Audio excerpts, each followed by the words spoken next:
Jadi saya ingin tegaskan bahwa Presiden itu merujuk kepada sebagaimana ditetapkan di dalam Undang-Undang Dasar kita pasal 14 itu mengatakan bahwa Presiden dalam memberikan gerasi itu harus memperhatikan pertimbangan dari Mahkamah Agung.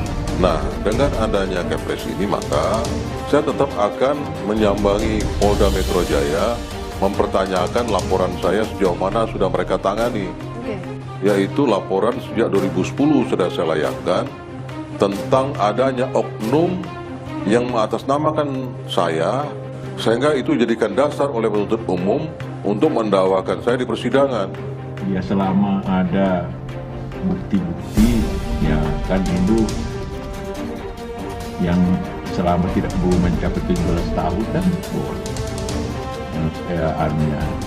Expirednya apa istilahnya hukumnya kadaluarsa hukumnya itu kan, tapi selama ada bukti-bukti yang cukup ya gitu kan.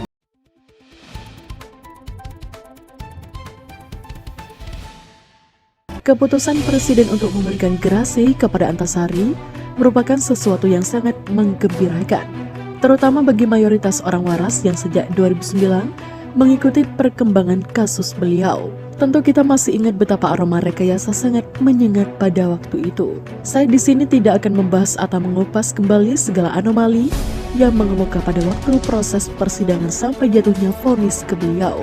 Sumber yang mengupas kejanggalan-kejanggalan sangat banyak bertebaran di internet. Keputusan Pak Jokowi tentang pemberian geras lewat surat nomor 1G tahun 2017 yang ditekan beliau pada tanggal 23 Januari 2017 seolah menjadi penyempurna setelah Antasari bebas bersyarat pada 10 November tahun lalu.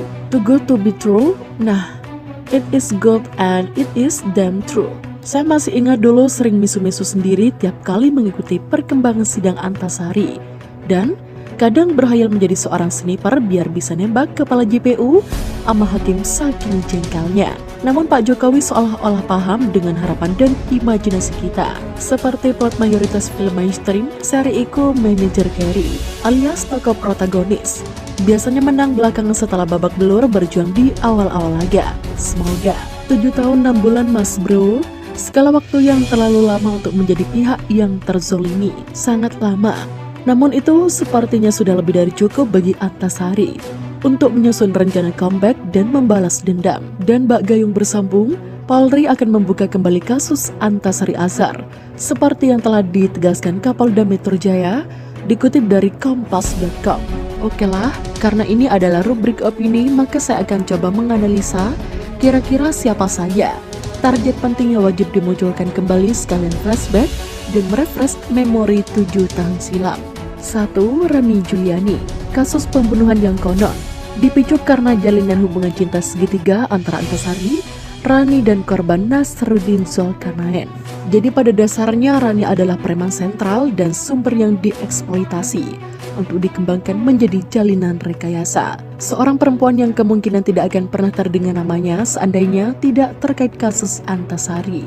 Seorang perempuan yang mendadak populer dan bahkan blognya yang cuma berisi artikel 2 biji pun tiba-tiba dibanjiri visitor bagaikan makhluk gaib. Seolah janda muda ini mukso of apparites dari muka bumi.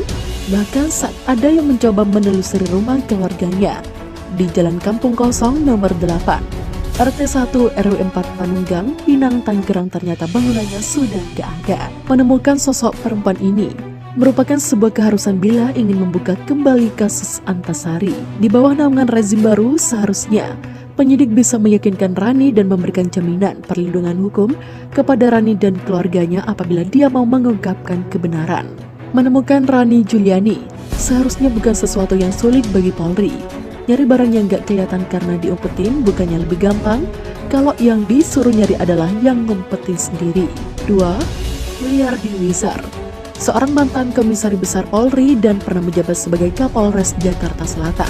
Dia dituduh berperan sebagai organisator tim eksekutor yang terdiri dari Eduardus Nondopo BT alias Edo, Hendrikus Kiawalen alias Hendrik, Franciscus Tando Kerans alias Amsi, Hari Santoso bin Rasja alias Bagol, dan Daniel Dain Sabon. Sebagai saksi mahkota boleh dikatakan Pernyataan Williardi dalam persidangan sangat fenomenal dan pertama kalinya di sejarah peradilan Indonesia.